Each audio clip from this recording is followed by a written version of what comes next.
minajili tuko na date na governor na nielezo tunakuja, si ndio? Why are we here? I want you to listen to me very clearly. We are here because the governor has backtracked on our previous agreement. Yes. Not one, not two, three of them. Sindio?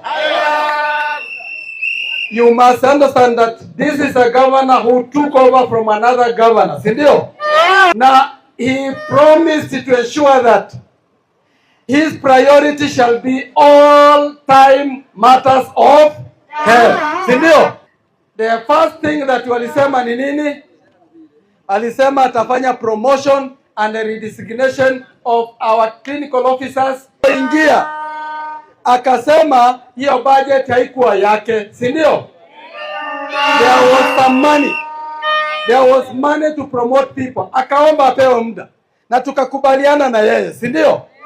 This year wao wenyewe wanasema walikuwa na 100 million kwa budget, si ndio?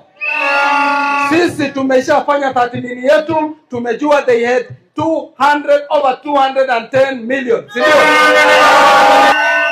me.